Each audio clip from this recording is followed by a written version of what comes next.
À notre Dieu soit la gloire, la puissance et la majesté. Bien-aimés, c'est encore une joie que l'on se retrouve encore ce matin, que l'on puisse être connecté ce matin pour pouvoir savourer de la parole du Seigneur. L'amour du Seigneur, la bonté du Seigneur, la grâce que nous accorde le Seigneur nous permet en ces moments de pouvoir venir au-devant de lui, rendre gloire à son nom, le bénir, le lever, l'exalter. Le souffle de vie que nous avons ne dépend pas de nous. Le souffle de vie dépend de celui qui nous en a accordé. Et étant donné qu'il nous en a accordé, il a besoin que nous puissions nous en servir selon sa bonne volonté, selon ce qu'il veut, selon le désir le plus profond que le Seigneur attend de nous. Qu'attend le Seigneur de toi?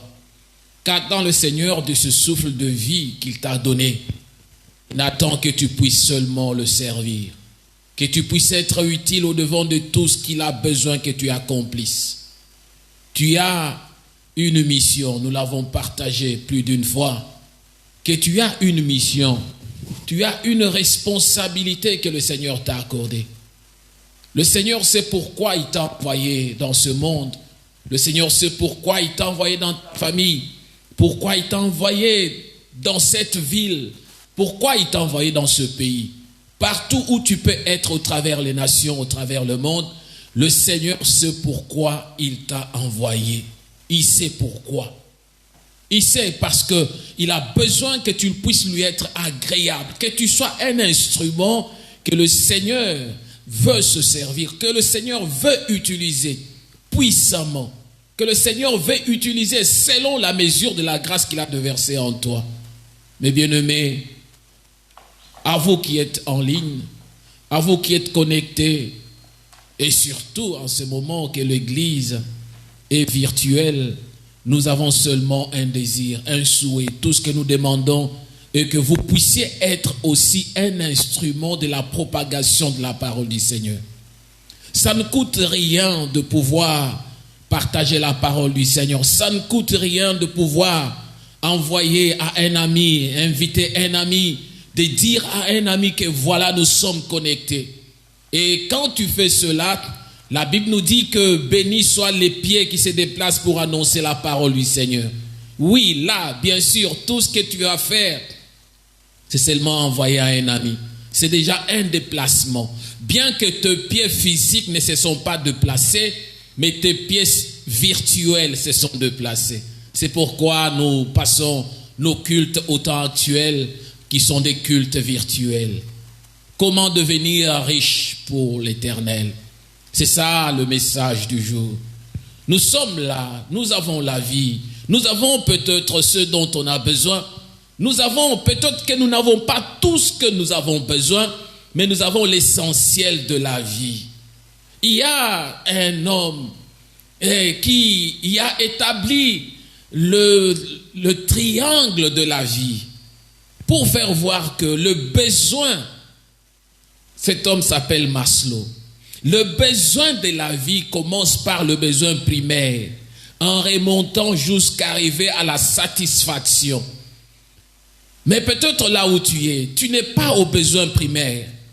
Tu n'es pas au besoin de chercher le pain à manger. Tu n'es pas au besoin peut-être de chercher de quoi te nourrir le matin. Mais tu as déjà atteint peut-être le niveau de la satisfaction. Le niveau qui peut, dans cette pyramide de Maslow, tu as atteint un niveau qui est considérable dans ta vie. Parce que tu peux te réveiller le matin, tu peux aller au travail, rentrer, tu as au moins quelque chose qui entre. Et dans ton compte, tu as peut-être de l'argent. Et tu as quelque chose, tu as des habits pour te vêtir. Tu as le moyen de déplacement. Tu as le besoin, tu as des choses que peut-être d'autres personnes n'ont pas. Et quand tu as ce besoin, tu te sens peut-être que tu es riche. Peut-être tu es riche. La richesse, ce n'est pas être dans l'opulence exagérée, mais tu as le moyen. Tu es dans une classe qui est considérable. Une classe qui n'est pas la pauvreté, une classe dont tu as le besoin de te suffire à toi-même. Le besoin primaire de la vie sont comblés. Les besoins primaires de la vie sont satisfaits. Et maintenant, tu as le désir peut-être d'atteindre la sommité, mais la progression de ta vie est en train de témoigner que tu as au moins la possibilité, tu as le moyen et que tu es dans l'étape de la satisfaction de ce que tu es, même si tu n'es pas dans l'exagération de besoin ou tu n'as pas atteint la sommité de besoin dont tu as besoin, mais tout de même tu as le moyen, tu as les capacités et la façon de t'approcher au-devant des autres dans cette société. Tu as les possibilités de te dire, là où je suis, je peux encore tourner le regard au-devant du Seigneur. Tu sais sentir que non, les besoins sont en train de s'accomplir, le désir sont en train de s'accomplir et que ce que tu recherches peut-être, c'est l'excellence. Tu cherches l'excellence. Oui, Dieu ne nous interdit pas d'être excellent. Dieu ne nous interdit pas d'être bien. Dieu ne nous interdit pas de vivre dans l'opulence. Il nous dit, tu seras la tête et non la queue. Cela veut dire que dans ce pyramide de Maslow, il faut que tu puisses percer, arriver jusqu'à la tête, à la satisfaction totale de tes besoins, à la satisfaction totale de tes désirs. C'est ce que le Seigneur veut. C'est ça qu'il est en train de dire. Tu seras la tête et non la queue. Mais au-devant de tout ce besoin que nous pouvons accumuler dans ce monde, au-devant de tout ce que nous pouvons avoir dans ce monde, il est plus intéressant et très important de savoir comment peux-tu devenir riche pour Dieu. Tu peux être riche dans le besoin de ce monde. Tu peux être riche dans ce dont tu as besoin dans ce monde, mais pour Dieu. Es-tu riche pour Dieu? Est-ce que ce que tu as peut témoigner que tu es une personne qui a une richesse au-devant de Dieu? Une personne qui est, selon ce pyramide de satisfaction, pyramide de besoins. Peux-tu te dire que dans le besoin de Dieu, dans le désir, dans les attentes de Dieu, es-tu cette personne qui est arrivée à la satisfaction? Cette personne qui est arrivée et qui est en train de monter, est en train de partir vers la sommité de ce que Dieu attend dans ce monde. Comment peut-on devenir riche devant Dieu? Auprès de Dieu, Dieu attend que nous puissions être riches. Nous sommes dans Luc le chapitre 14, le verset 16 à 21. Dans Luc le chapitre 14, le verset 16 à 21, la Bible nous dit ceci. Et il leur dit cette parabole. Ça, c'est le Seigneur qui est en train de parler. Les terres d'un homme riche avaient beaucoup rapporté. Et il raisonnait en lui-même disant, que ferai-je? Car je n'ai pas de place pour serrer ma récolte. Voici, dit-il, ce que je ferai. J'abattrai mes greniers, j'en battrai des plus grands. J'y amasserai toute ma récolte et tous mes biens. Et je dirai à mon âme, tu as beaucoup de biens en réserve pour plusieurs années. Repose-toi, mange, bois et réjouis-toi. Mais Dieu lui dit, insensé, cette nuit même ton âme te sera redemandée. Et ce que tu as préparé, pour qui cela sera-t-il? Il en est ainsi de celui qui amasse des trésors pour lui-même et qui n'est pas riche pour Dieu. Il en est ainsi de celui qui amasse des trésors pour lui-même et qui n'est pas riche pour Dieu. Ceci est une parabole de notre Seigneur Jésus-Christ. Il est en train de parler à ce peuple qui était au-devant de lui et il est en train de me parler, de te parler. Il est en train de nous faire raisonner sur ce que nous pouvons avoir comme besoin dans ce monde. À l'introduction, je parlais d'un auteur qu'on appelle Maslow, cet homme qui est en train de parler de la pyramide de la satisfaction. Un homme avait ses champs, selon cette parabole.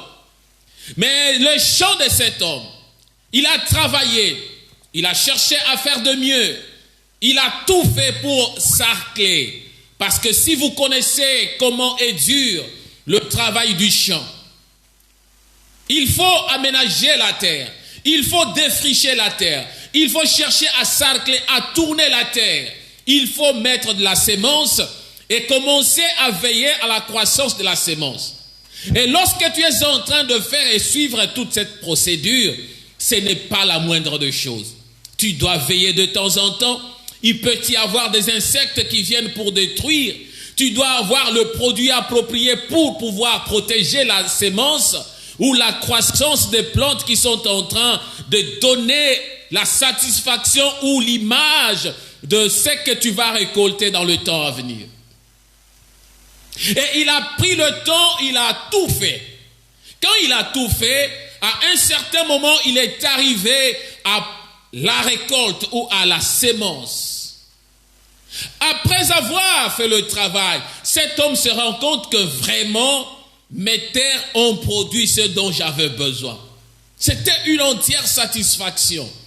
Il était tellement dans la joie, tellement emporté dans la joie, tellement satisfait de la récolte, qu'il se regarde, il dit, mais maintenant, j'ai récolté, j'ai eu plus que ce que je pouvais m'y attendre. Mais qu'est-ce que je dois faire? Je dois chercher où est-ce que je peux amasser ma richesse, où est-ce que je peux stocker ma richesse. La première des choses, il s'est dit, non, je dois chercher à agrandir l'espace, je dois trouver des entrepôts, là où je dois mettre ma récolte, là où je dois mettre en réserve tout ce que j'ai eu, mes biens, tout ce que je peux avoir produit, je vais le stocker quelque part. Et après l'avoir stocké, je veux maintenant dire à mon âme, repose-toi parce que tu as beaucoup de biens. Tu as tout ce dont tu as besoin. Tu peux te reposer. Tu es garanti qu'après plusieurs années, tu n'auras pas encore à fournir les efforts. Parce que je suis satisfait, parce que je suis dans l'opulence, je suis dans la satisfaction de ma récolte. Et maintenant, mon âme repose-toi. Et lorsque cet homme est en train de penser comme ça, et si le Seigneur Dieu lui dit, mais tu es un homme stupide quand même. Tout ce que tu as fait comme service, tout ce que tu as stocké, à qui appartiendra-t-il? Parce que cette nuit même, je vais reprendre ton âme. C'est ainsi que nous arrivons à la conclusion de ce verset ou de cette parabole où le Seigneur est en train de dire, oui, il en est ainsi de celui qui amasse des trésors pour lui-même et qui n'est pas riche pour Dieu. C'est une bonne chose d'avoir le bien matériel. C'est une bonne chose de travailler pour sa vie ici-bas. C'est une bonne chose de pouvoir chercher le moyen de satisfaire le besoin primaire, le besoin secondaire et voire même le besoin tertiaire de notre vie. C'est une grande importance. Ici-bas, pour me déplacer, il faut que j'aie la voiture. Et quand j'ai la voiture, il faut que j'aie le carburant, que j'aie le moyen d'acheter le carburant, que j'aie les meubles dans la maison, que j'aie une belle maison, que j'aie ceci, cela, que j'aie l'argent en banque, que je puisse au moins abriter, protéger, préparer mon avenir. Et dire que non, après 2, 3, 4, 5 ans, que serai-je, que deviendrai-je, comment je peux épargner pour l'avenir? Oui, c'est une bonne chose de le faire. C'est une bonne chose de penser à l'avenir. Mais lorsque nous rentrons dans la pensée de Dieu, nous rentrons dans cette parabole du Seigneur. Lorsque le Seigneur est en train de nous donner cette parabole, c'est pour nous faire voir une réalité de la vie. Tu peux tout amasser, tu peux tout avoir, tu peux chercher à avoir tout. Nous savons que le besoin appelle d'autres besoins. Même celui qui a plusieurs milliards dans sa maison, même celui qui a plusieurs entreprises, même celui qui a plusieurs maisons, quelque part, il sent qu'il doit encore chercher. Il sent qu'il n'est pas encore arrivé, il n'est pas encore satisfait. L'homme est un perpétuel insatisfait. L'homme n'est toujours pas satisfait de tout ce qu'il fait. L'homme a toujours le désir d'acquérir, d'avoir, de chercher. Et lorsque l'homme est en train de chercher à avoir, à acquérir, et à cela le Seigneur se pose la question de savoir, en fonction de cet homme qui a tout moissonné, qui a tout récolté plutôt. Lorsqu'il a récolté, il était dans la joie. Lorsque tu as cherché le bien de ce monde, tu es dans la joie. Lorsque tu as travaillé, tu as épargné, tu es dans la joie. Mais la plus grande chose est de savoir, le monde dans lequel et où la société dans laquelle nous vivons, c'est une société qui est à tendance capitaliste. Les capitalistes sont ceux-là qui cherchent à avoir, à chercher à avoir et plus en plus chercher à avoir. Jusqu'à tel point qu'ils ne sont pas satisfaits, jusqu'à tel point que lorsque tu reçois ce dont tu as, et tu te trouves que non, il faut toujours savoir. Et lorsque tu cherches à avoir, et tu deviens dans une situation qui est presque impossible de voir quelqu'un et de partager ce que tu as, de partager ce que tu as acquis. Un homme me disait, les gens qui ont beaucoup plus de moyens ne partagent pas facilement. Pourquoi ces gens-là ne partagent pas facilement? Parce qu'ils veulent vivre dans le monde de l'égoïsme. Ils sont beaucoup plus égocentriques. Ils regardent leurs besoins. Ils regardent qu'ils n'ont pas encore parce qu'ils sont en train de chercher d'en avoir plus. Mon bien-aimé, dans cette société dans laquelle nous vivons, les gens ont de la peine à partager ce qu'ils ont. Les gens ont de la peine de faire voir les autres le moyen, le tuyautage, le moyen de pouvoir parvenir à aussi avoir le moyen ou avoir le bien, avoir du travail. Celui qui a le travail va faire tout pour ne pas montrer le tuyau à l'autre. Rares sont ceux-là qui compatissent avec ceux qui n'en ont pas. La particularité africaine est que lorsque quelqu'un a un bon travail, même si on cherche une autre personne dans la société, il ne sera jamais disposé à appeler son frère. Lorsque quelqu'un vit dans une maison, il trouve que son bailleur a une maison à côté, un appartement à côté, bien qu'il sache qu'il y a son frère qui est en train de chercher une maison, rares sont ceux-là qui peuvent dire à l'autre, va, viens, je vais t'aider, je vais t'amener auprès de mon bailleur pour que tu puisses avoir la maison. Nous vivons dans le monde où le slogan le plus important, le plus populaire est de chacun pour soi et Dieu pour tous. Oui, chacun pour soi. Le capitalisme, l'égocentrique, les gens ne veulent pas être utiles pour les autres, mais les gens se contentent beaucoup plus sur eux-mêmes. J'étais à l'internat lorsque mon abbé préfet me disait « L'amour du ciel ne nourrit personne ». À chaque moment que je pouvais aller auprès de lui demander un peu d'argent, lorsque je n'avais plus encore l'argent de poche, je disais on pouvait aller pour emprunter un peu d'argent. Mais il vous regarde, il vous dit l'amour du ciel ne nourrit personne. Il faut que tu puisses avoir. Il faut que tu puisses chercher pour toi-même. Il faut que tu puisses avoir pour toi-même. Si tu n'en as pas, moi je ne suis pas Dieu pour te nourrir. Et il le disait, non pas en blaguant, mais il était très serein lorsqu'il en parlait. L'amour de Dieu ne nourrit personne. Chacun pour soi, Dieu pour tous.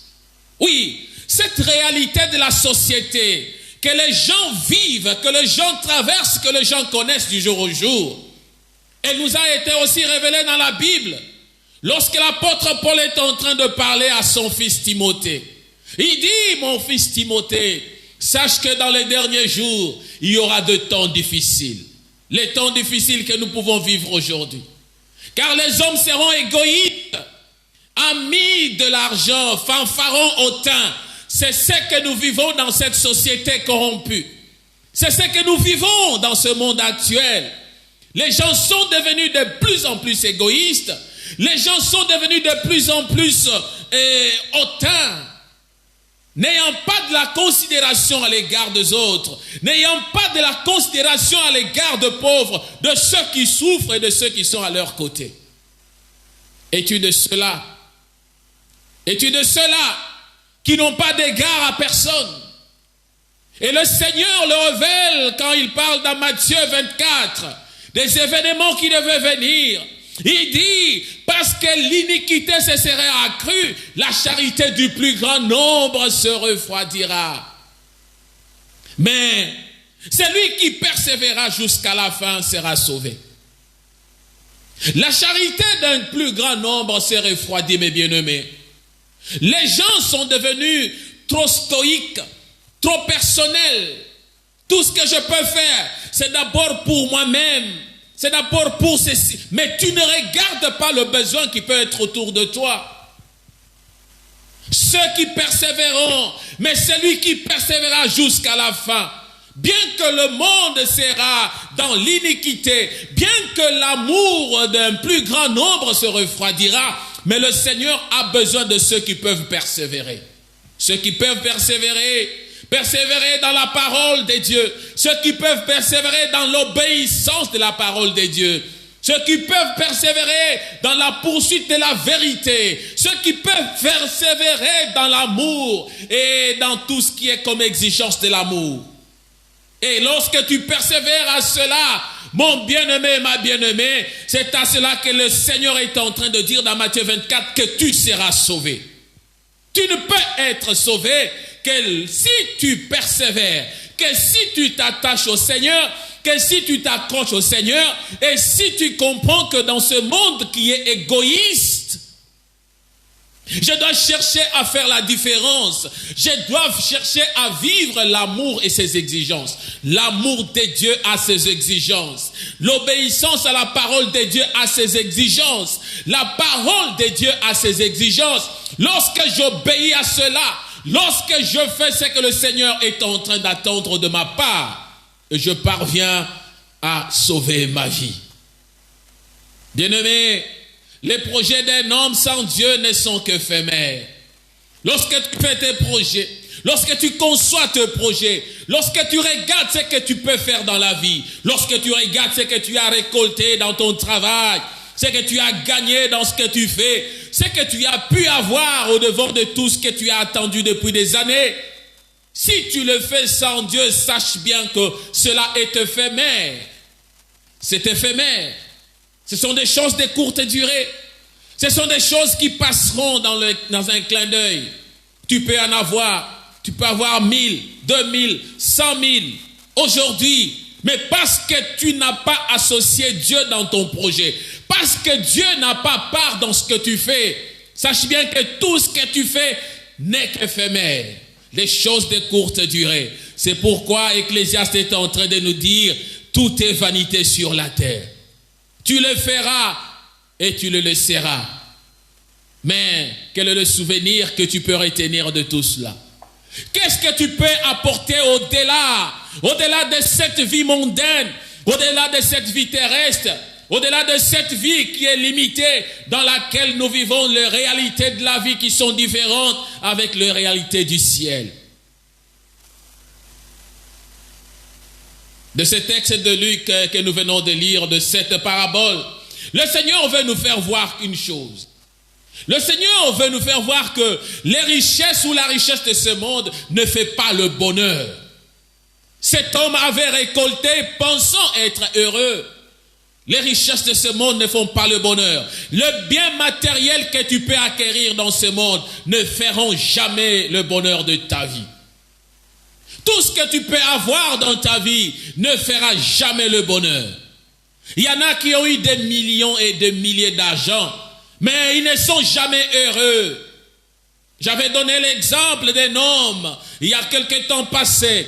L'exemple de cet homme qui avait organisé une grande fête dans sa maison, dans sa parcelle.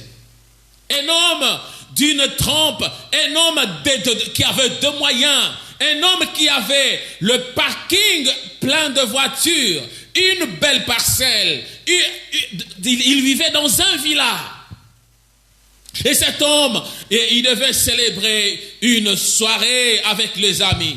Il a organisé la soirée, il a invité les amis. Mes amis, venez, je vais me réjouir avec vous. Ni sa femme, ni lui-même, ni ses enfants ne savaient pas le but de cette fête-là. Il a dit seulement, je vais célébrer avec les amis. Mais en lui-même, il savait pourquoi il le faisait. Tout le monde est venu dans la parcelle, dans la soirée, les autorités de grands responsables qui sont venus.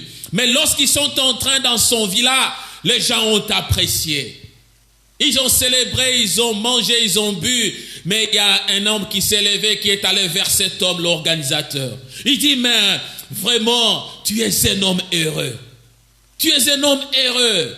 En regardant ce que tu as, en regardant ce que tu as fait, en regardant l'opulence dans laquelle tu es en train de vivre, en regardant le village, le parking plein de voitures. Et quelle beauté! Je sais que tu es un homme heureux. Et cet homme le regarde, il est en train de sourire. Il dit, si tu savais combien je souffre, si tu savais combien je souffre, à l'œil nu, à l'œil humain, on pouvait voir que cet homme était un homme opulent. Cet homme qui avait tout, il avait déjà atteint la sommité de la satisfaction de tout le besoin. Mais au plus profond de son cœur, ce n'était pas ce que les gens voyaient. Or, la fête qu'il avait organisée, c'est parce qu'il était au bout. Il allait vers la fin de son cancer. On lui avait dit que tu dois mourir dans peu de temps. Mais cet homme, regardant tout ce qu'il avait acquis, il ne manquait pas l'argent pour se faire soigner. Il ne manquait pas l'argent pour se déplacer. Il ne manquait pas les voitures pour se déplacer. Il pouvait tout faire selon ce moyen. Mais en lui-même, il souffrait. Seulement, le cancer a pénétré son cœur. Bien qu'il pouvait avoir les richesses de ce monde, bien qu'il pouvait avoir tout ce dont les hommes ont besoin, mais en lui-même, il n'était pas heureux. Le bonheur de ce monde est à la croisée de chemin. Le bonheur est là, à la croisée de chemin. C'est à toi de choisir lequel de ces chemins peut te conduire au salut. Le Seigneur a besoin que lorsque tu te tiens dans sa présence, lorsqu'il te donne le moyen et la possibilité de vivre, lorsqu'il t'accorde le moyen de vivre, que tu saches ce que tu peux faire. Vous savez ce que le Seigneur est en train de nous dire dans Matthieu chapitre 7. Le Seigneur nous dit ceci dans verset 13-14. Matthieu 7, 13-14. Le Seigneur dit, il nous conseille, il dit, entrez par la porte étroite, car large est la porte, spacieux est le chemin qui mène à la perdition. Et il y en a beaucoup qui entrent par là. Mais étroite est la porte, resserré le chemin qui mène à la vie, et il y en a peu qui le trouvent. Il y a deux chemins, le bonheur à la croisée de chemin. Et sur le chemin, à la croisée de ce chemin, le chemin qui se croise, il y a un chemin qui est spacieux, comme une porte spacieuse. Et cette porte qui est spacieuse, ce chemin qui est spacieux, c'est le chemin où les gens observent, sont contents. Le chemin qui amène à la perdition. On se contente bien de ce monde. On se contente de biens matériels de ce monde. On se contente de ce que l'on voit à l'œil nu. On se contente de ce que l'on peut avoir, obtenir aujourd'hui et demain. On peut investir. On peut dire maintenant je me repose. J'ai tout ce dont on a besoin. J'ai tout ce dont j'ai les moyens, les capacités de tenir pendant 10-20 ans sans pour autant travailler et seulement récolter ce que j'ai déjà semé. Oui, c'est une bonne chose. Tu es comme cet homme qui a construit de storage, de placements, de places, de grandes places, des entrepôts. Pour dire maintenant, je ne ferai plus rien. Maintenant, je vais m'asseoir. Oui, tu t'assois, tu as choisi, c'est une bonne chose. Mais qu'est-ce que tu fais de ce que tu as obtenu? Qu'est-ce que tu fais? La Bible nous dit que beaucoup sont ceux-là qui vont vers le chemin qui est ouvert, qui est spacieux. Beaucoup sont ceux-là qui marchent sur ce chemin-là. Beaucoup sont ceux-là qui se dirigent vers ce chemin, mais vers le chemin resserré. Là où on dit le bonheur à la croisée du chemin. Tu dois savoir quel chemin tu dois prendre pour arriver à la satisfaction de besoins de Dieu. Comment peut-on devenir riche pour Dieu? Étroite est la porte, resserrée le chemin qui mène à la vie, à cette vie du salut. Et la Bible nous dit, il y en a peu qui en choisissent. Il y en a peu. Tu peux avoir le moyen, mais qu'est-ce que tu fais avec le moyen que tu as? Le bien matériel, qu'est-ce que tu peux en faire? Cet homme opulent qui avait organisé la soirée a fini par dire à son ami, non mon ami, ce que tu vois c'est de l'apparence, mais tu ne sais pas combien mon cœur est en train de souffrir. Lorsque le cœur est conquis pour Dieu, lorsqu'on a donné le cœur à Dieu, lorsqu'on a disposé le cœur pour Dieu, mais bien aimé, le besoin, le désir, le plus puissant, le plus perçant, le plus personnel que l'on peut avoir, ne seront tournés que vers le Seigneur. Lorsque nous vivons dans l'obéissance, lorsque nous vivons dans la joie de la parole, lorsque nous vivons dans l'ambiance de l'amour de Dieu, lorsque nous respectons l'amour de Dieu et ses exigences, nous saurons comment investir pour Dieu. Parce que le problème qui se pose est que cet homme, lorsqu'il vivait, lorsqu'il a tout mis, il a oublié Dieu. Parce que la question peut être, que ferais-tu si tu étais cet homme? Peut-être là où tu es cet homme. Tu as trouvé ce dont tu avais besoin. Tu as trouvé le moyen, tu as trouvé les possibilités. Tu peux faire ce dont tu as besoin facilement. Tu peux voyager facilement. Il n'y a rien qui t'empêche. Ce n'est ni l'argent de payer le ticket. Ce n'est ni l'argent de ton séjour. Ce n'est ni les documents qui te permettent de voyager. Tu as tout ce dont tu as besoin. Tu as tout. Si tu étais cet homme, ou si tu es cet homme-là, qui a eu, qui a investi, qui a épargné, qui a le moyen de vivre, qui a des possibilités de vivre, que feras-tu? Parce que c'est que le Seigneur reproche à cet homme. Il le reproche quoi? L'orgueil. L'orgueil. L'orgueil. L'humilité précède la gloire. Mais lorsqu'on est orgueilleux au-devant de Dieu, lorsqu'on pense que ce que j'ai obtenu, je l'ai obtenu par mes efforts, je l'ai obtenu parce que je travaillais, parce que je fais le travail de champ, comme cet homme dont on nous parle dans la parabole du Seigneur. Il s'est rendu compte que j'ai travaillé. Mes terres ont produit. Ce que je fais, ça donné. Le travail que je fais dans le champ, la souffrance que j'ai dû endurer, maintenant je récolte quoi? Beaucoup plus de la récolte. J'ai maintenant tout ce qu'il faut. Mais il a oublié le Seigneur. Il a commencé à s'enorgueillir. Il a oublié celui qui a fait pleuvoir la pluie pour que la terre produise. Il a oublié celui qui a fait grandir la sémence. L'apôtre Paul est en train de dire aux Corinthiens, lorsqu'il y avait un problème entre le Corinthien, entre lui et Apollos, il dit, vous devez savoir quelque chose dans 1 Corinthiens le chapitre 3. Il dit, si l'un a semé, l'autre a arrosé, mais il n'y a que Dieu qui fait grandir. Si toi tu as travaillé, si toi tu as cherché l'argent, tu as fait le business, tu as travaillé durement, mais sache bien que pour faire grandir, pour t'amener à la joie, il n'y a que Dieu qui fait grandir. Et parce que Dieu fait grandir, Dieu attend que ce qu'il a fait grandir, qu'il voie ce que tu fais, qu'il attend de voir ce que toi tu vas faire avec ce qu'il t'a donné. C'est Dieu qui te donne, c'est Dieu qui a donné. Qu'as-tu que tu n'aies reçu? Et si tu l'as reçu, pourquoi te glorifies-tu comme si tu ne l'avais pas reçu? 1 Corinthiens le chapitre 4 verset 7. Qu'as-tu que tu n'aies reçu? Qu'est-ce que tu as que tu n'as pas reçu de la part de Dieu? Qu'est-ce que tu as que Dieu ne t'a pas donné? Qu'est-ce que tu as que Dieu n'a pas disposé à ta faveur? Et si tu l'as reçu, pourquoi te glorifies-tu comme si tu ne l'avais pas reçu de lui?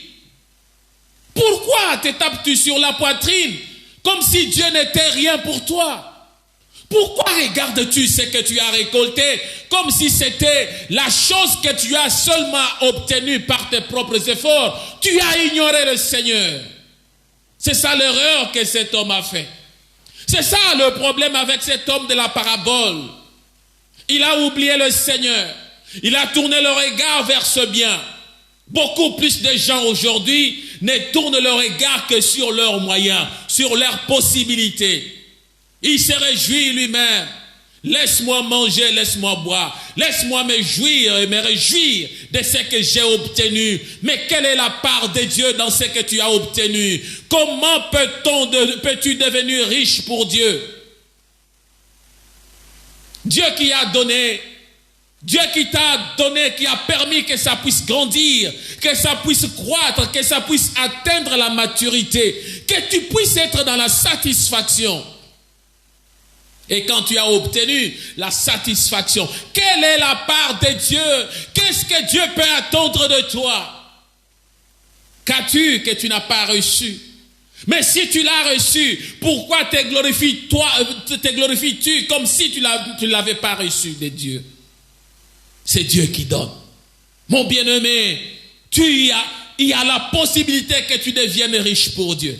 Dieu veut que tu sois riche pour lui. Je vais lire quelque chose.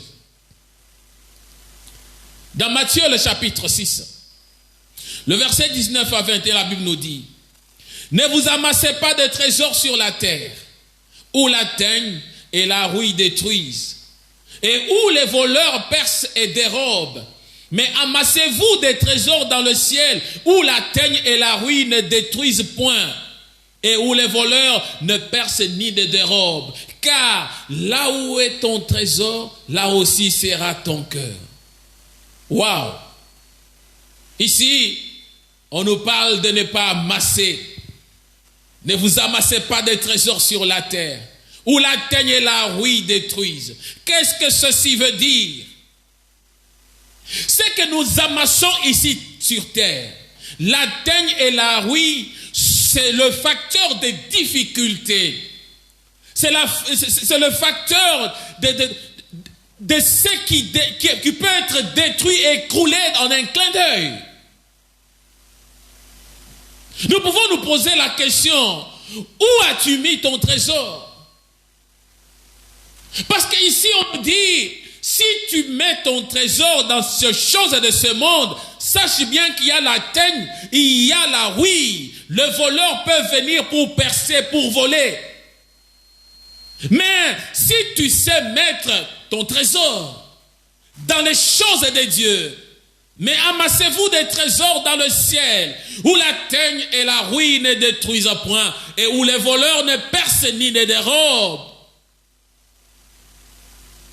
Dans les choses de Dieu, dans les choses du ciel, la Bible nous dit, le voleur, la rouille, la teigne ne peuvent pas venir détruire ce que tu as épargné dans le compte de Dieu.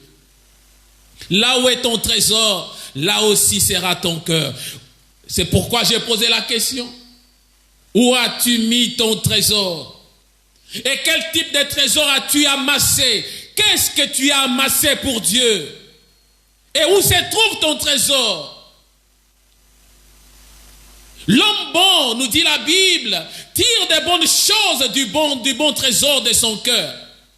Si tu es un homme qui est bon, tu ne peux tirer de bons trésors que des bonnes choses, de ces bons trésors qui est dans ton cœur. Et l'homme méchant va tirer de mauvaises choses de son mauvais trésor. Le mauvais trésor où? Dans le cœur. Si ton trésor est placé dans le cœur, comme la Bible nous dit ici, là où se trouve ton trésor, c'est là aussi, là où il y a ton cœur. Ton cœur ne peut être que là où il y a le trésor. Mais de quel type de trésor on peut retrouver dans ton cœur? Le trésor qui reflète des bonnes choses. Parce que l'homme bon tire de bonnes choses du bon trésor de son cœur. Qu'est-ce que tu tires de ton cœur?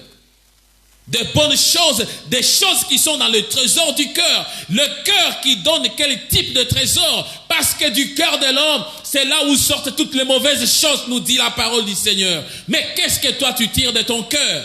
Qu'est-ce qui est dans ton cœur? Le choix du cœur a toujours orienté la vie de tout l'être entier. Quand nous regardons le choix de notre vie, le choix de notre cœur, c'est que mon cœur a choisi, c'est que mon cœur a décidé, va orienter toute ma vie, va orienter tout ce que je dois faire. Ce qui est bon et ce qui est mauvais vient du cœur. Je le sors du cœur. Et c'est du cœur de l'homme que sortent toutes les mauvaises choses.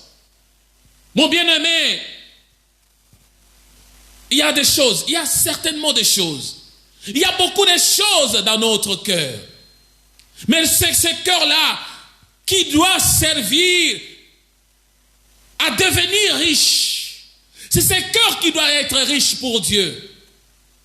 Nous devons enrichir ce cœur, afin que lorsque nous tirons des bonnes choses, les bonnes choses qui peuvent sortir de nos cœurs doivent être des choses qui doivent satisfaire le Seigneur.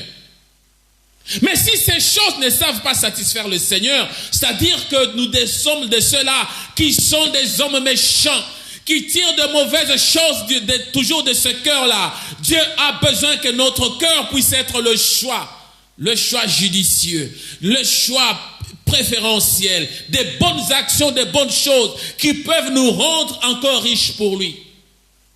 L'échec que nous redoutons souvent dans nos vies est souvent dû au fait que nos pensées soient centrées beaucoup plus sur les choses de ce monde. Nous récoltons beaucoup plus d'échecs parce que nos pensées sont centrées aux choses de ce monde. Je regarde, je n'ai pas une vision, je n'ai pas une vue, la façon de voir des choses spirituellement. Je regarde seulement sur ce qui est matériel. Je regarde ce qui a une durée éphémère. Je regarde ce qui ne peut pas me donner l'opulence spirituelle. Je ne sais pas investir dans le céleste. Je ne sais pas investir dans ce qui est pour Dieu. J'ai le regard seulement matériel. Et lorsque le regard est beaucoup plus matériel, penché sur les choses de ce monde, comme cet homme de la parabole, là nous savons que les échecs, les choses qui nous arrivent vont inévitablement tourmenter notre cœur.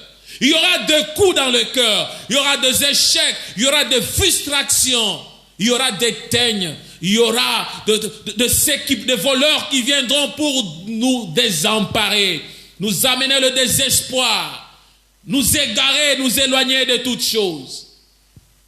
Bien-aimés, le Seigneur a besoin que nos cœurs puissent être tournés vers lui. Il a besoin que ce que nous faisons, pour savoir comment nous pouvons devenir riches, c'est le cœur qui doit nous rendre riches pour le Seigneur. Mais lorsque dans le cœur, il y a toujours la soif de l'argent, on est attaché à l'argent, on est attaché aux choses matérielles, on est attaché à ce qui est toujours terrestre. On oublie et on ignore ce que Dieu est capable de faire. Oui, là ça devient un problème. L'amour de l'argent est la racine de tous les maux.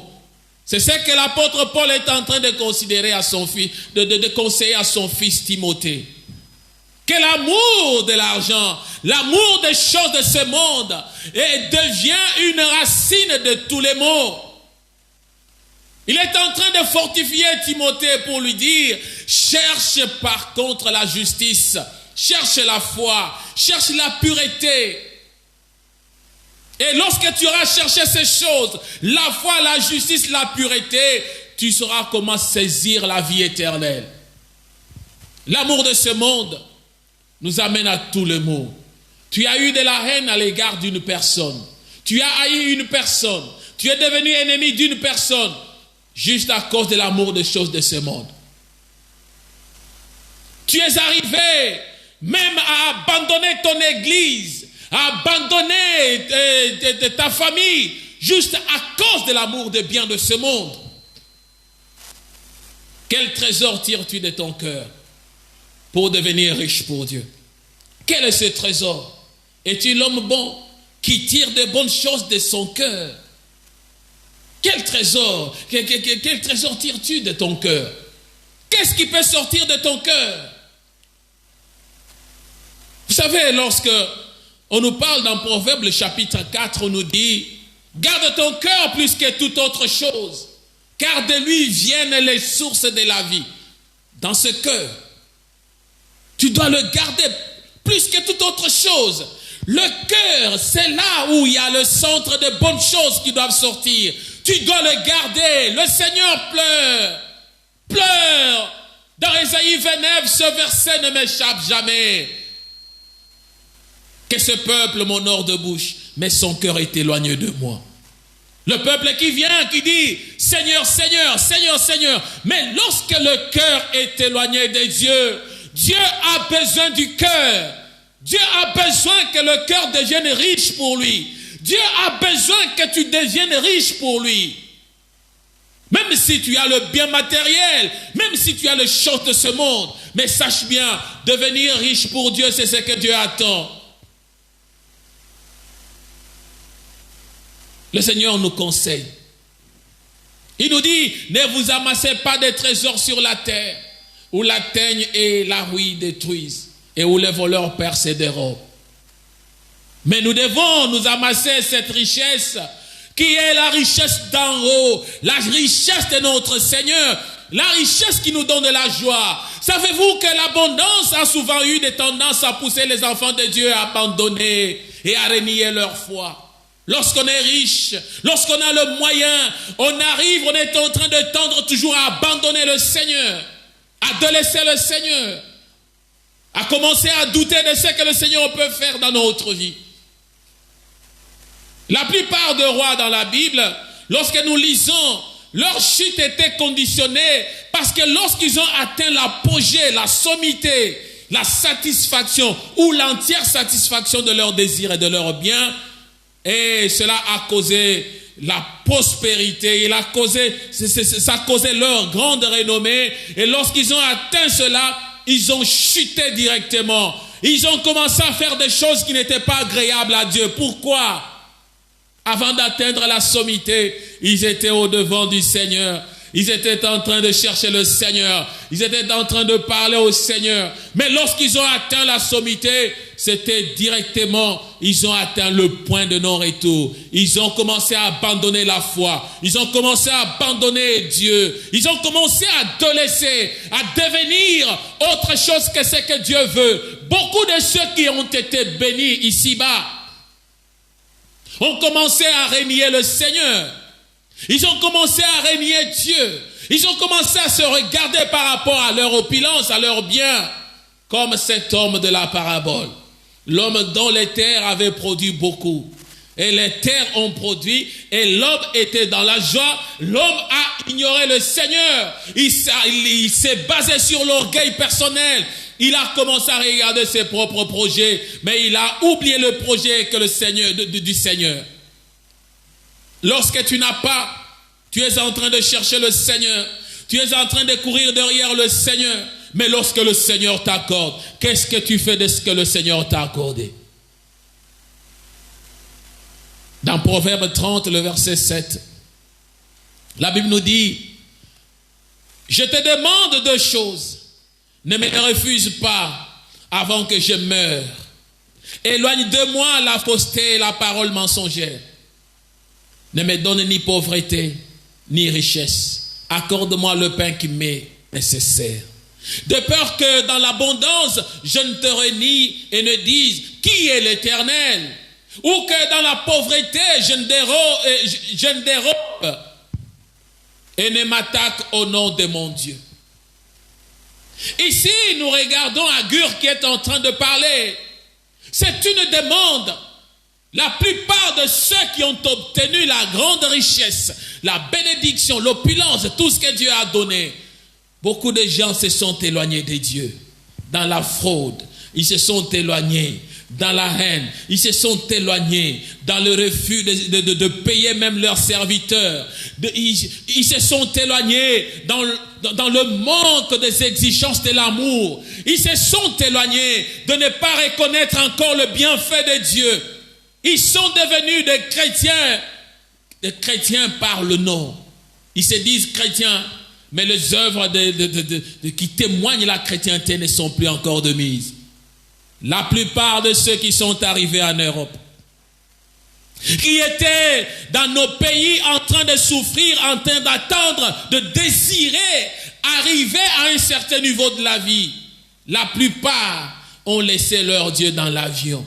La plupart ont laissé Dieu dans le tarmac des aéroports. La plupart ont abandonné lorsqu'il est entré dans l'avion. Il est en train de voyager. Il s'est dit, oh Seigneur, tu m'as répondu. Oh Seigneur, que tu es bien, tu es bon.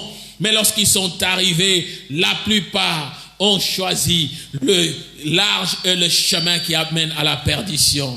Le chemin qui est restreint, le chemin de Dieu. Ils l'ont abandonné. La plupart qui sont arrivés en Europe, lorsqu'ils ont eu le moyen de s'acheter ceci, de s'acheter cela, ils ont oublié leur Seigneur. Mais le Seigneur a besoin que tu deviennes riche pour lui. Ton cœur s'est éloigné du Seigneur. Ton cœur est allé loin du Seigneur. Mais il a besoin que tu deviennes riche. Il a besoin que tu sois pour lui. La plupart, lorsqu'ils n'avaient pas le mariage, il s'est marié, il a oublié le Seigneur. La plupart, lorsqu'il n'avait pas des enfants, il a eu les enfants, il a oublié le Seigneur. Pourquoi? Parce que le cœur n'est pas riche pour Dieu. Parce que le cœur n'a pas une provision pour Dieu. Le cœur n'a pas ce dont Dieu a besoin. C'est ainsi que dans ce texte des Proverbes, nous lisons dans Proverbe 30 que nous avons lu, il nous dit, ne me refuse pas avant que je meure, éloigne de moi la fausseté et la parole mensongère. La première demande. Et la deuxième demande, ne me donne ni pauvreté ni richesse, accorde-moi le pain qui m'est nécessaire, de peur que dans l'abondance, je ne te renie et ne dise qui est l'Éternel. Aujourd'hui, les gens commencent à se dire, qui est l'Éternel?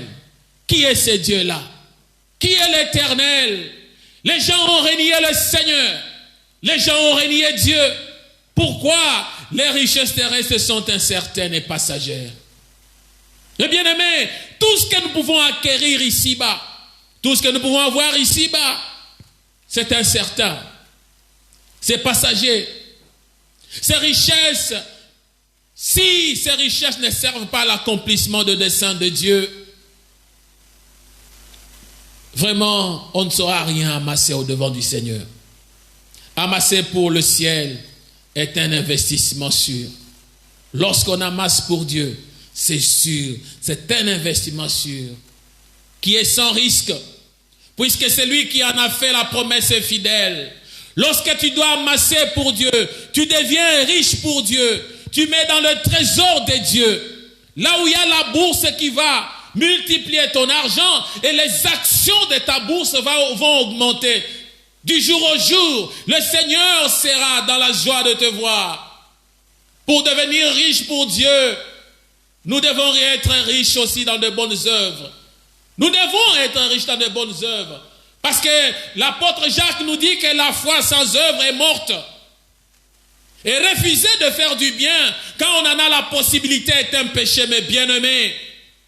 Pour devenir riche, il faut que toutes les bonnes œuvres faites en Christ puissent nous suivre au ciel. Oui, tout ce que nous faisons en Christ, lorsque nous associons à notre foi les bonnes œuvres, nous investissons dans ce qui est de Dieu, dans ce qui est pour l'éternité. Nous savons une chose, ce qui vient, c'est les bonnes œuvres vont nous suivre. Mais malheureusement, certains des chrétiens aujourd'hui sont riches pour eux-mêmes et non pas pour Dieu. Ils se sont détournés seulement à leur grande joie. Ils sont devenus riches pour eux. La révélation ou l'Apocalypse nous dit dans le chapitre 14, verset 13. Et j'ai entendu du ciel une voix qui disait, écris, heureux dès à présent les morts qui meurent dans le Seigneur. Oui, dit l'Esprit, afin qu'ils se reposent de leurs travaux, car leurs œuvres les suivent. Les morts dans le Seigneur, leurs œuvres les suivent. Quand on est mort dans le Seigneur, on est mort pour le Seigneur. Les œuvres que nous avons, les œuvres que nous avons posées ici-bas, les œuvres que nous avons faites pour le Seigneur, ce que nous avons fait pour le Seigneur, nous avons investi et ces œuvres-là nous suivront partout où nous irons. Il est plus important d'avoir de la libéralité, de la générosité, mes bien-aimés. Quand on a cela, nous saurons comment servir le Seigneur. Nous avons une âme bienfaisante. Notre âme sera rassasiée. Notre âme sera arrosée. Parce que la Bible nous dit, celui qui arrose sera arrosé. Lorsque toi, tu ne sais pas arroser pour Dieu, notre Dieu ne saura pas aussi t'arroser. Nous ne devons pas oublier de faire du bien. Pour devenir riche pour Dieu, nous devons savoir que c'est en faisant du bien. En faisant du bien, en obéissant à la parole du Seigneur et surtout en la mettant en pratique que l'on devient riche pour Dieu. Car nous serons certains d'avoir amassé pour l'avenir. Nous sommes contents d'avoir amassé un trésor, de l'avoir placé sur un fondement inébranlable. Et avec cela, la finalité de notre vie est de saisir la vie éternelle en Jésus-Christ. Mais bien-aimés, nous devons être riches pour Dieu. Nous devons être riches pour Dieu. Pour y être, nous avons dit, nous devons être riches en bonnes œuvres. Si nous posons de bonnes œuvres, il faut que nos œuvres soient riches. Parce que la foi ne peut pas être séparée de nos œuvres. Et que toutes les bonnes œuvres que nous faisons, nous devons savoir qu'elles nous suivent. Elles vont nous accompagner. Tel que l'Apocalypse est en train de nous dire, en disant, oui, l'Esprit dit ceci, que les morts qui sont morts dans le Seigneur, ils se reposent de leurs travaux, car leurs œuvres les suivront. Nous devons savoir que nous ne pouvons pas nous fatiguer à la bienveillance, à la bienfaisance, à la libéralité. Et c'est en faisant le bien, en obéissant à la parole du Seigneur, surtout en la mettant en pratique, en faisant les exigences de l'amour de Dieu, en obéissant, en respectant ce que le Seigneur nous recommande, nous saurons comment investir pour Dieu.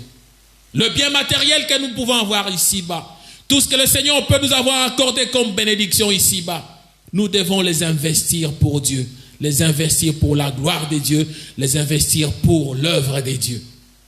Si tu as la possibilité, Dieu t'a béni, Dieu t'a accordé quelque chose. Non, mon bien-aimé, ne sois pas dans la folie de cet homme dont on a parlé. Cet homme dans Luc, dans la parabole du Seigneur, il a fait les entrepôts, mais il a ignoré le Seigneur. Il a fait les entrepôts, il a pensé être riche pendant beaucoup d'années. Il a dit que mon âme se repose, mais le Seigneur lui a dit, tu es un insensé, parce que cette nuit même, ton âme te sera redemandée. Le Seigneur peut récupérer l'âme, il peut éteindre le souffle de vie en un clin d'œil. Mais qu'est-ce que tu auras investi pour lui? Qu'est-ce que tu auras fait pour le Seigneur? Qu'est-ce qui peut te suivre? Quelles sont les œuvres qui peuvent te suivre? Refuser de faire le bien quand on en a la possibilité est un péché. Quand le Seigneur t'accorde la possibilité, le moyen d'accomplir quelque chose, et que toi tu ne veux pas le faire, sache bien que c'est un péché. Le Seigneur a besoin que nous soyons riches dans de bonnes œuvres. Et cela nous permettra de devenir riches pour lui. Si tu es riche dans de bonnes œuvres, tu deviens aussi riche pour Dieu.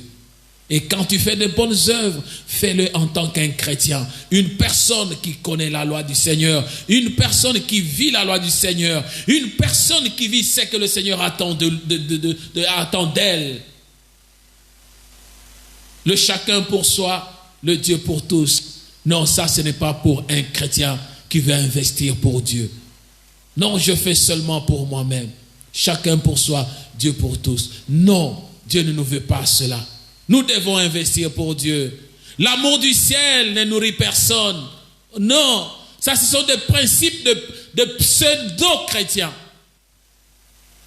Ceux qui se disent chrétiens mais ne le sont pas du fond. Le Seigneur a besoin qu'un chrétien puisse être compatissant. Un chrétien est celui qui regarde là où il faut intervenir, là où il faut le faire, il le fait. Un chrétien est celui qui est actif pour les choses de Dieu. Un chrétien est celui qui sait épargner, qui sait investir dans les choses de Dieu. Nos épargnes terrestres, tout est passager. Ce que nous pouvons faire sur terre, c'est éphémère. Mais les bonnes œuvres dans le Seigneur nous accompagneront un jour. Que le Seigneur bénisse sa parole. Que le Seigneur te bénisse. Parce qu'il a besoin que tu deviennes riche pour lui. Il a besoin que tu le serves, que tu sois utile pour lui. Que ton cœur, ton âme, ton esprit, ton être tout entier puisse accompagner ce que le Seigneur attend de toi. Devenir riche pour le Seigneur, c'est savoir accomplir ce que le Seigneur attend. Oui, une foi sans œuvre est une foi qui est morte. Le Seigneur a besoin de toi. J'aimerais que nous puissions tourner le regard au-devant de lui, parce que nous voulons prier ensemble. Qu'est-ce que tu as dans le trésor de ton cœur? Qu'est-ce que tu as? Comment tu ressens? Quels sont les ressentis à chaque moment que tu regardes l'œuvre du Seigneur, que tu regardes quelqu'un qui souffre, que tu vois un besoin à accomplir et que toi tu as le moyen de le faire? Tu endurcis le cœur. Lorsque tu endurcis le cœur, mon bien-aimé, sache bien que tu ne sauras pas investir pour Dieu. Tu ne deviendras jamais riche pour Dieu. Nos œuvres nous suivront.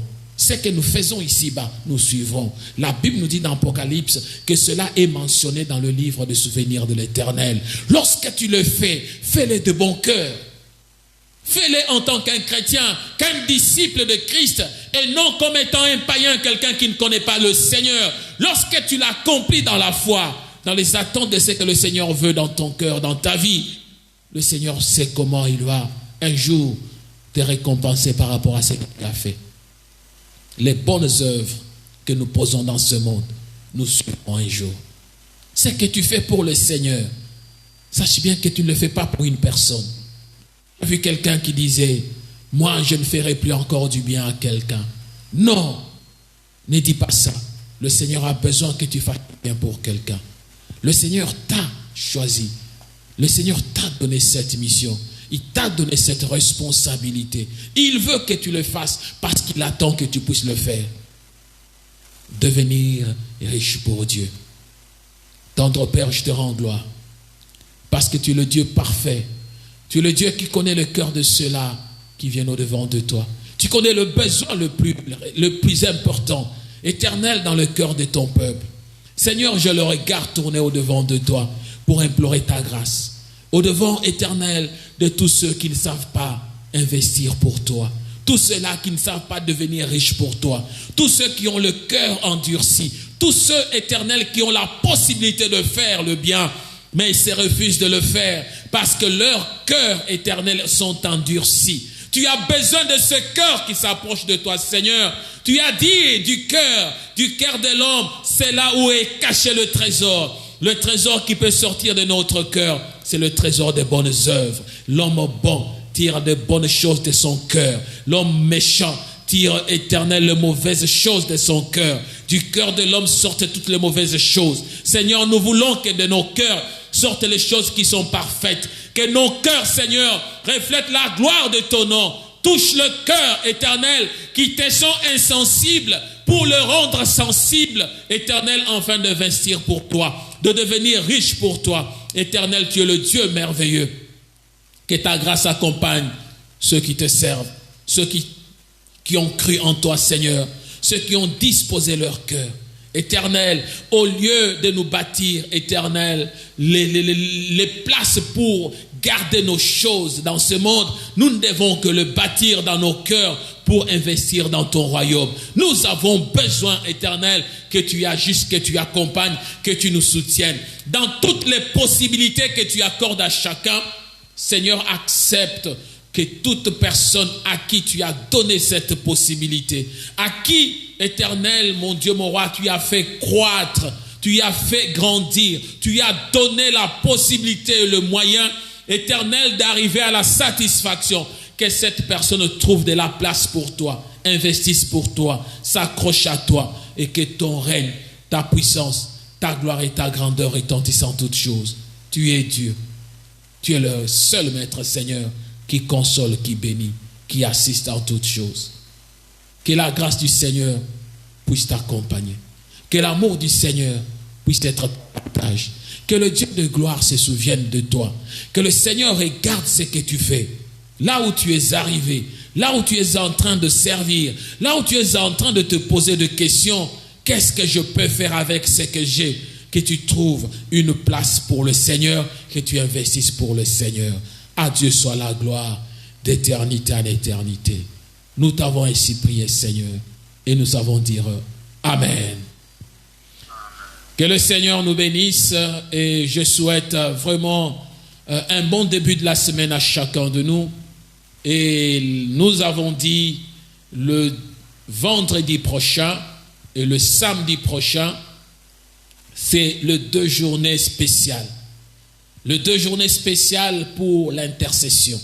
Le 2 journées spéciales où le Seigneur nous a mis à cœur, afin que toi, mon frère, ma soeur, qui est en ligne, le numéro de Zoom sera partagé. Le code pour nous connecter sur Zoom sera partagé. Mais nous commençons nos temps de prière. Le jeudi, la nuit à 0h, nous commençons le temps de jeûne et de prière. Nous allons prier, nous allons intercéder, nous allons implorer la grâce du Seigneur pour ceux qui seront connectés. Pour ceux qui seront connectés. Si tu es connecté, il y a quelqu'un qui priera pour toi. Et toi aussi, regarde ceux qui sont connectés, afin que tu te fasses l'intercesseur de cette personne-là. Oui, nous allons prier pour que le Seigneur nous accompagne dans de révélations, dans la direction, dans la disponibilité de nos cœurs, et que tout ce que nous faisons puisse être pour sa gloire. Le jeudi, la nuit à 0h, nous commençons. À 18h, nous sommes connectés sur Zoom. À 22h, nous sommes connectés sur Zoom. Et nous reprenons encore la course dans le jeûne pour terminer le samedi. À 18h, nous sommes dans notre prière de clôture. Là, à 18h. Et là, nous allons prier sur Zoom. Connecte-toi, mon bien-aimé. Connecte-toi sur le numéro de Zoom, l'identité de code de Zoom qui sera partagée.